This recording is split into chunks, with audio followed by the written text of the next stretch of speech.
Have you ever found yourself in a situation where a seemingly minor mistake ended up having significant consequences? Well, that's what happened to me, and I had no idea things would turn out this way. Trust plays a crucial role in any relationship, and it takes a lot of hard work to build it, but it can be shattered with just one wrong move. Unfortunately, I made that mistake, and I still regret it to this day. I'm a 36-year-old woman, and I'm married to my husband, who is 40 years old. We've been married for 2 years now. My husband is a professor at our local university, and I work there as an assistant professor. I joined the university 3 years ago because they offered a good salary and shorter working hours compared to my previous job. My husband holds a senior position at the same university, and he's highly respected there. I actually met my husband at the university when I was hired as an assistant professor to work under his supervision. He was even part of my interview process.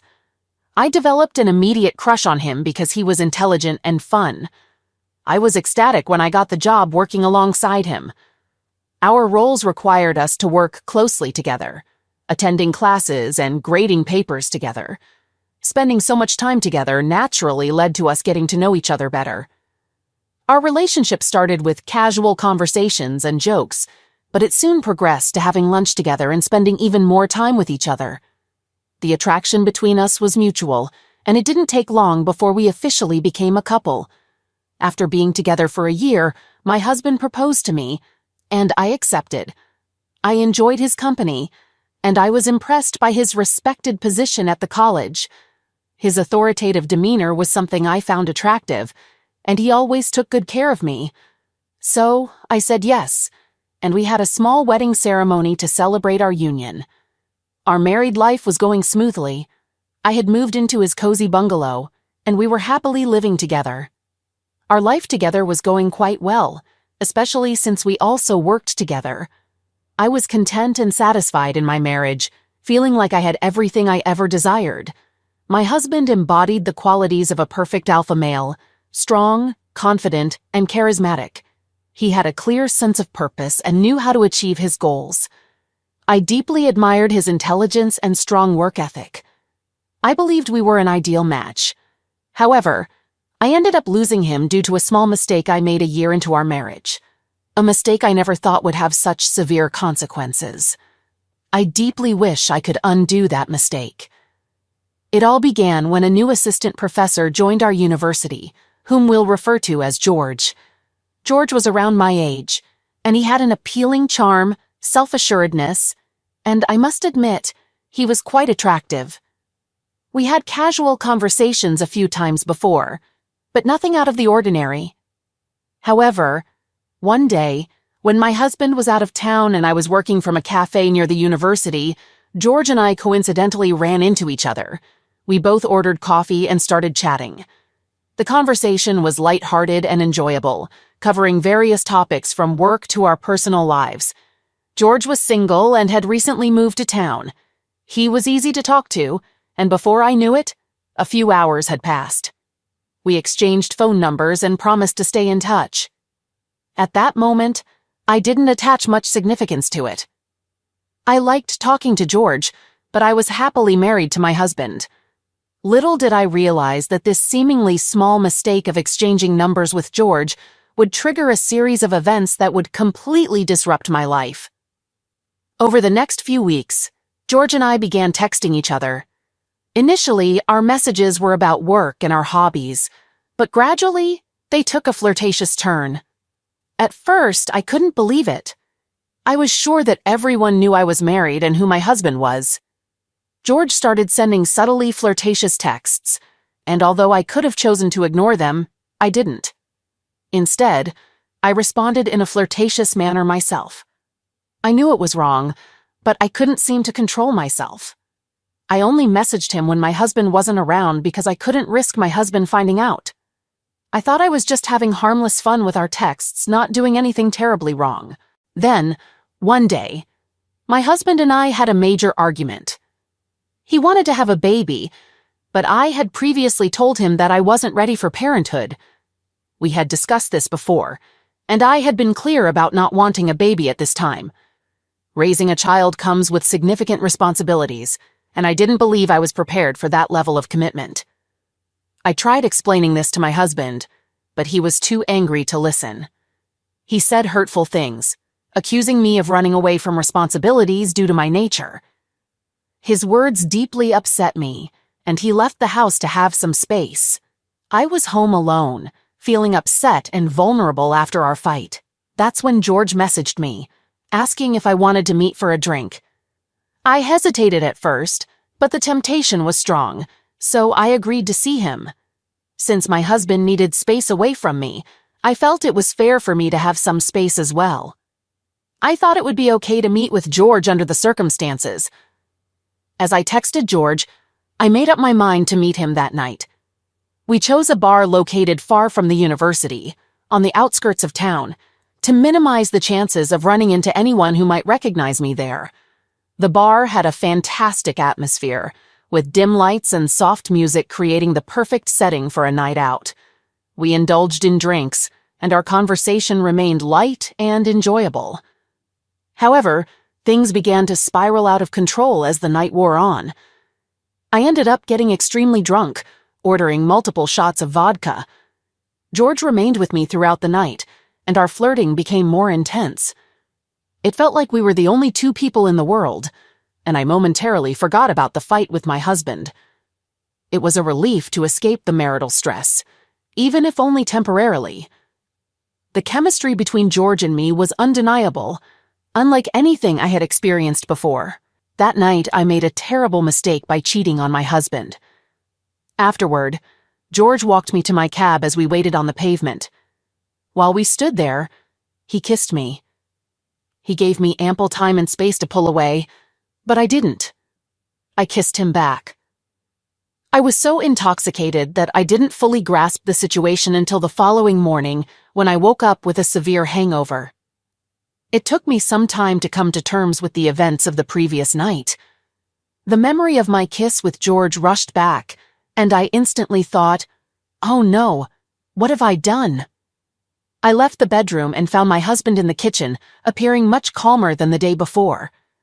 He asked where I had been the previous night, and I told him I had gone out with my friends. He nodded and then apologized for the argument we had the day before. He reassured me that there was no rush to have a baby and that he'd give me all the time I needed to make that decision. He was eager to start a family, but he understood my concerns, overwhelmed by guilt for my actions the previous night. I couldn't shake the feeling that I had betrayed my husband's trust. While it was just a kiss, it weighed heavily on my conscience. I deeply regretted my mistake, but there was no way to undo it. I knew I had made a serious error in judgment, and the remorse was eating me up inside. I wanted to confess to my husband, but I was paralyzed by fear. I dreaded his reaction, fearing that he might discover my indiscretion and choose to leave me. I knew him well enough to understand that he wouldn't easily forgive something like this. Later, when I went back to my bedroom, I noticed text messages from George. He had messaged me the previous night, inquiring if I had arrived home safely. His texts also expressed his enjoyment of our kiss and a desire to meet again. I immediately blocked him, unable to bear the weight of my dishonesty any longer. The guilt of not being truthful with my husband continued to eat away at me. I loved him deeply, and the thought of breaking his heart with the truth was agonizing. Yet I couldn't muster the courage to confess what had transpired between George and me. Every night, I lay in bed motionless, replaying the moment when I made my terrible mistake. The guilt and fear weighed on me like a physical burden, pressing down on my chest. I had been carrying this guilt since that fateful day, yet I still lacked the courage to confess to my husband. Each time I tried to speak the words, my throat seemed to constrict, silencing me. So I made the painful choice to keep my secret. In the following weeks, I attempted to appear normal in front of my husband.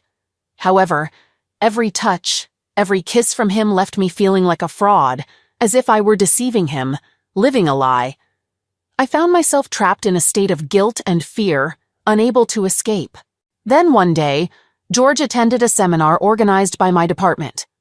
My husband was the guest speaker at the event. Seeing George filled me with dread, as he was aware of our shared secret and could expose the truth if he wished. Fortunately, he chose to remain silent and never acknowledged me in any way during his time on campus. While relieved that he hadn't revealed our secret, my guilt only intensified, lurking like a ticking time bomb ready to detonate at any moment. The inevitable day of reckoning arrived. It was a Monday morning, and I was running late for work. I had a meeting with a colleague, and I was already 10 minutes behind schedule. I hastily grabbed my bag and left the house, only to realize I had left my phone at home. Panic briefly overcame me, but I decided to continue to the university, accepting that I would be tardy for my meeting. I couldn't afford to turn back and risk further delays. My husband had no morning commitments and was planning to arrive separately for an afternoon meeting. Upon my arrival at the university, I rushed to my meeting, a sense of unease gnawing at me. Despite the meeting being productive, the feeling that something was amiss lingered.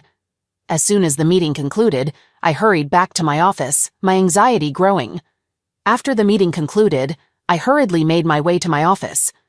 Upon opening the door, a startling sight awaited me.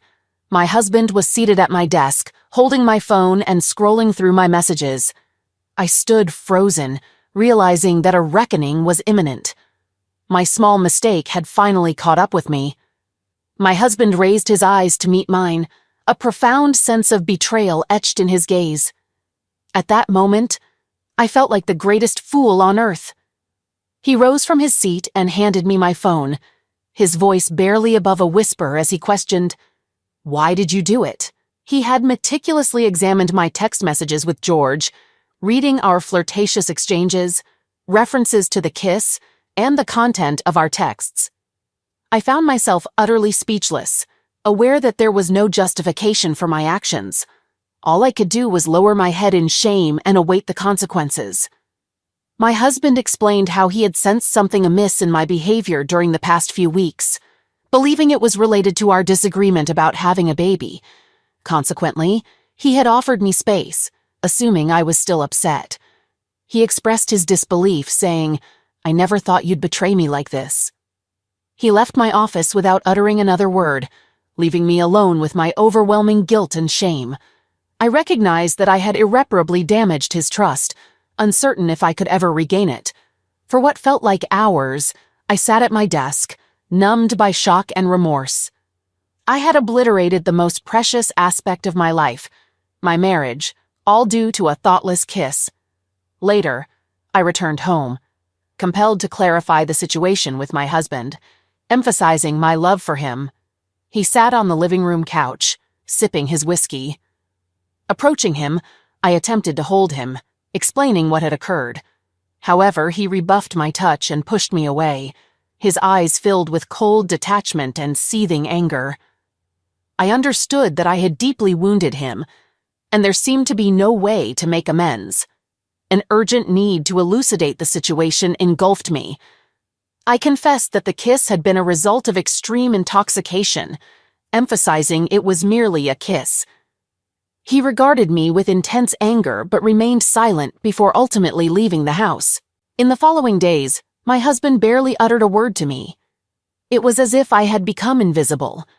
Despite my pleas for forgiveness, he steadfastly avoided making eye contact or acknowledging me. I felt like a wandering ghost within our home, devoid of purpose. Weeks passed with us coexisting under the same roof, but seldom exchanging words. Despite my attempts to bridge the gap, he consistently rebuffed my advances, refusing even to meet my gaze. Every effort I made proved futile, including trying to embrace him while he slept, only to be met with rejection.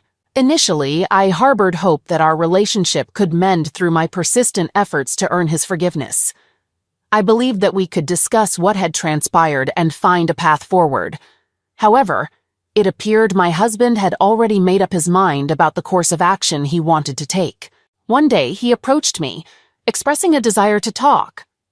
I eagerly listened, hoping for a sign of forgiveness and a chance to restore our relationship. Unfortunately, my hope was swiftly shattered when he requested that I vacate the house. He explained his need for space to clear his thoughts, emphasizing the difficulty of doing so with me present. I was devastated by this turn of events, unable to fathom that it had come to this. Though I didn't contest his decision, a small part of me clung to the possibility that our time apart might rekindle our connection. I rented a modest apartment in town and relocated from our home. Leaving the house was an emotional struggle, and I didn't pack all my belongings, clinging to the hope of returning and resuming life with my husband. Adjusting to my solitary existence in the apartment proved to be a lonely and challenging experience without his presence. I spent the majority of my days, often in tears, dwelling on the regrettable events that had unfolded. Sometimes I sought refuge from my troubles by burying myself in work. I had requested to work from home because I was too overwhelmed by depression to face the outside world. One fateful day, the head of my department delivered shocking news. I had been immediately terminated from my job. I was left in a state of disbelief. It seemed as if my life was unraveling, with my marriage, home, and now my career crumbling before me. I had invested my heart and soul into my job, only to have it abruptly taken away due to a foolish error. To my surprise, it appeared that my husband played a role in this unfortunate outcome. While he had always exhibited controlling tendencies, I never imagined he would go to such lengths.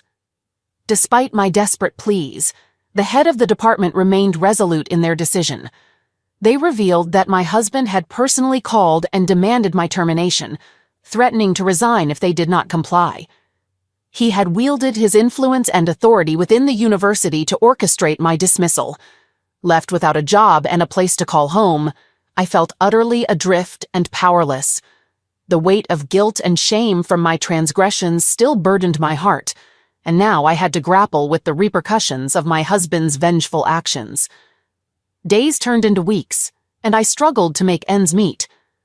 My savings were meager, and despite applying for jobs far and wide, I received no offers.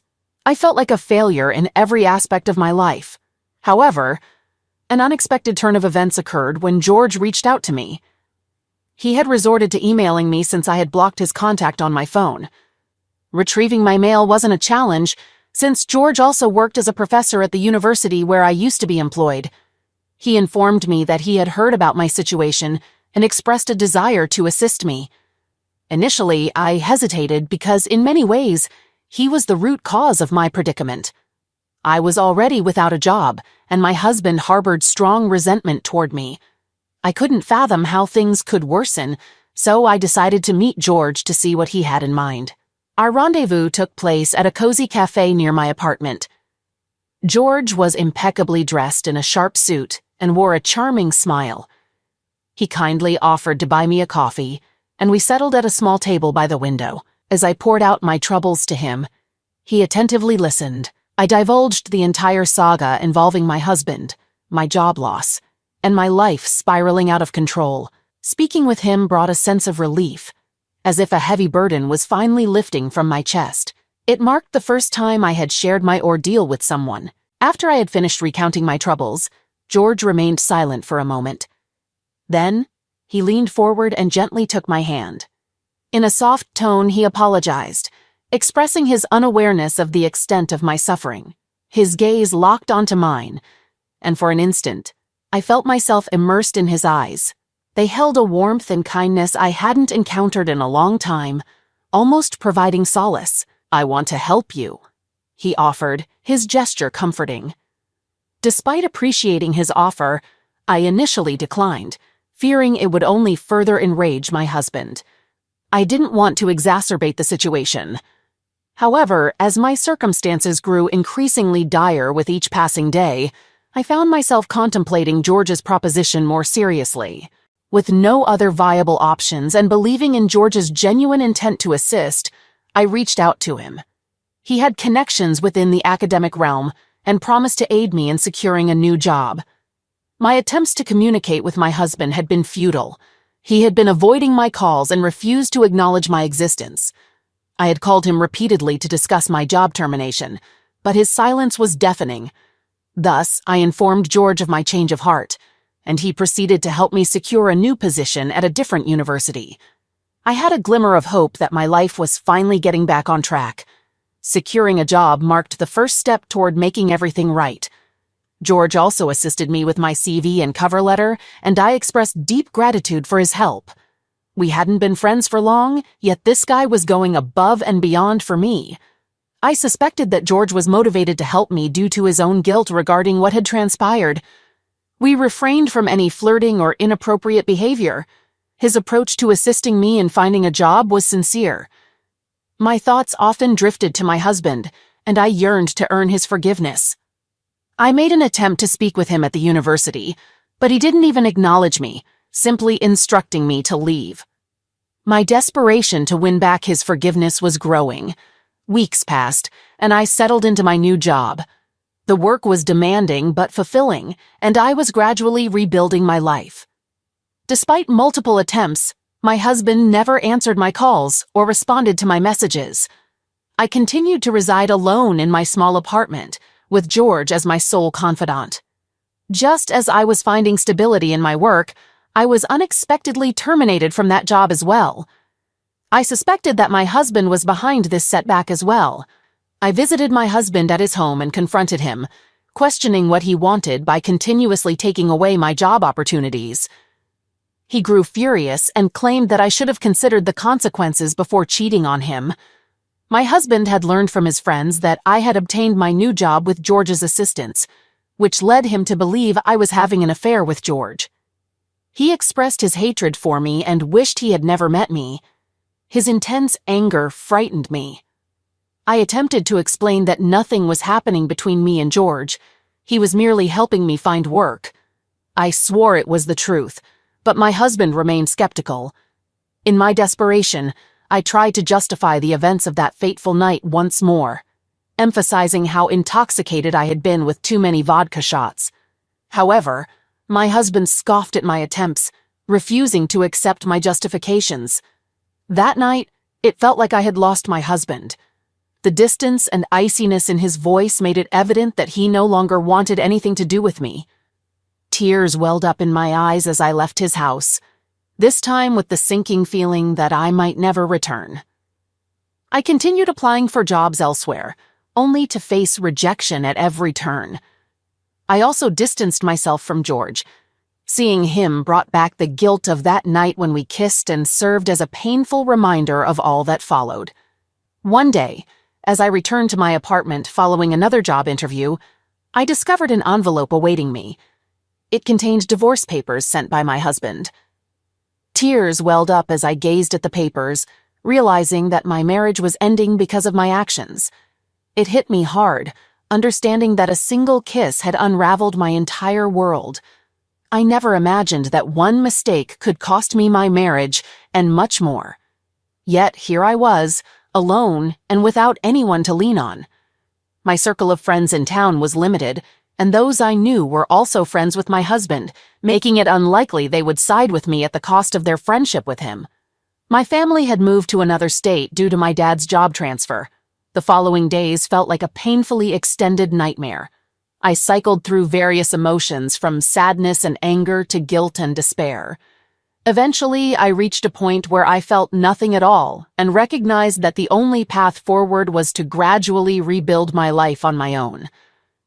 I took a deep breath, wiped away my tears, and realized it was time to confront reality and move forward. I made the difficult decision to sign the divorce papers. There was no point in fighting for my marriage when my husband had given up on it and, understandably, on me. I accepted the responsibility for my actions and understood his decision. I signed the papers and visited my husband's house to deliver them and collect my remaining belongings. He opened the door and allowed me in. After giving him the papers, I explained that I needed to gather my things as well. He simply nodded and stepped aside to grant me access to the bedroom. While going through my belongings, I stumbled upon a small note my husband had written for our first anniversary. It read, "I love you more than anything in this world. You are my life, my soulmate, and my partner in crime. Happy anniversary, my love." The note brought tears streaming down my face. How had things gone so awry? How did our love dissipate? I packed my belongings as best as I could and left his house. hoping for a fleeting, longing glance from him, but only encountering coldness in his eyes. Upon returning to my apartment, I decided to take a break from everything and embarked on a walk. Lost in thought, I wandered aimlessly and failed to notice an oncoming car speeding toward me. A stranger intervened, pulling me to safety just in the nick of time. This incident jolted something within me. I resolved not to remain a damsel in distress any longer and to seize control of my life. I sent a message to my husband, stating that if he was resolute in his decision, I wished for the divorce to be expedited. He didn't respond directly, but his lawyers contacted me and assured me that the divorce proceedings would be swift since it was an amicable divorce. They outlined the terms, including a fair division of my husband's life earnings. I understand I didn't merit it, and he wasn't willing to share with me willingly. Legal obligations required him to do so. I asked them to relay to my husband that I didn't require his money or assets. Despite losing my job and needing the money more, I hoped this might lead to his forgiveness. Unfortunately, it didn't. The lawyers contacted me later, explaining that my husband had stated it wouldn't impact his decision. Our divorce proceedings commenced promptly and proceeded as smoothly as possible. During our court appearances, my husband never cast a glance in my direction and communicated solely with his attorneys. His chilly demeanor deeply pained me. The court granted our divorce within 3 months. I clung to hope until the last moment. When the judge inquired if my husband was certain about proceeding, I waited for him to say otherwise. However, that moment never arrived. My husband appeared relieved to sever all ties with me after the divorce, while I continued to miss him every day. I wished I could turn back time and rectify my mistake, but that remained a mere wish. I had to bear the burden of destroying my relationship with my husband for the rest of my life. After the divorce, I had lunch with a friend who had reached out, mentioning it had been a while since we connected. I wasn't particularly enthusiastic, but I agreed nonetheless. This friend was a mutual acquaintance of mine and my husband's. She informed me that my husband had begun dating again. As soon as the words left her lips, she realized what she had disclosed and promptly changed the topic. I couldn't believe what I had just heard. I acknowledged my grave error but still loved my husband deeply and hadn't contemplated moving on. Yet he seemed to have moved forward effortlessly. I probed for more information, but she remained tight-lipped. I had no one but myself to blame for my predicament. Had I not made that foolish mistake, I'd still be at home with my husband. I can't alter the past, so I'm focused on adapting to the current changes. I realized I couldn't keep encountering my husband or witness him with another woman. To escape this pain, I thought leaving town was the best solution. No one was likely to offer me a job here, especially now that my divorce was public knowledge. I secured a job in a nearby town, albeit with a significantly lower salary than what I used to earn alongside my husband. With no other choices, I accepted it and relocated. My presence doesn't matter to anyone in this town, one way or another. I'm simply trying to get through each day for now. Some days are exceedingly tough. I'm contemplating saving some money and seeking therapy. Perhaps it can help alleviate the guilt weighing on me. I'd appreciate hearing your thoughts. Update. To those inquiring about my current well-being, thank you for asking. To be honest, I'm uncertain if I'm okay or not. Processing everything that has occurred remains challenging, but I attempt not to dwell on it excessively. Whenever I reflect on the past few months, it leads to breakdowns. I'm hoping that time will bring improvement. Regarding the comments asking if my husband or I attempted to contact each other post-divorce, I did make an effort to reach out, but he blocked my number and other social media platforms. I sent him a letter apologizing and expressing my hope for a conversation, but as expected, there was no response from him. Update. It's been over a year since my last update. Much has changed since then. I believed I was finally making progress in life. My breakdowns had become less frequent. I was actively attending therapy sessions. Fortunately, I hadn't lost my job, which was as good as it could get. Over the past year, I made several attempts to reach out to my ex-husband, but he never responded. I even sent birthday wishes via mail, and our anniversary was especially tough for me. Despite my efforts, he remained silent, still blocking me on his phone. I knew he was dating someone, as a friend had informed me. I thought that with time, he might have forgiven me, and, at the very least, engaged in a conversation with me. Simply talking to me would have meant a lot, but that hope dwindled, and I started trying to move forward with my life. Just as I was taking steps to move on, a recent event set me back. Last month, I had to visit the town where my ex-husband resides for some document verification. I needed his signature on certain documents and tried to contact him through email, but received no response. Eventually, I decided to go there in person. Perhaps a small part of me sought any excuse to see him again. Meeting him after such a long time made me incredibly anxious. When I rang his doorbell, I was taken aback by what I encountered. A young woman opened the door, who was not only quite attractive, but also visibly pregnant. It was clear she was carrying his child, and it stung to see another woman in his home in that condition. The thought of how it could have been me in that situation hit me hard, especially since we had argued about having a child on the night I went out with George. Guilt washed over me as I stood there, envisioning how things might have been different if we'd had a child to connect us. I struggled to hold back tears, reminding myself not to cry in my ex's house in front of the woman carrying his child. I introduced myself and explained the need for his signature. She recognized me and said he was out, instructing me to leave the documents with her. She would take care of sending them to me. It felt like I was being pushed out of the house that had once been mine. With tears in my eyes, I nodded and provided my address before leaving the house. After that day, I began experiencing breakdowns once again. I started having dreams about him, that woman, and their child. I scheduled a therapy session, but even that didn't provide relief. I've come to realize that I cannot escape the weight of this guilt and regret. It will always be with me,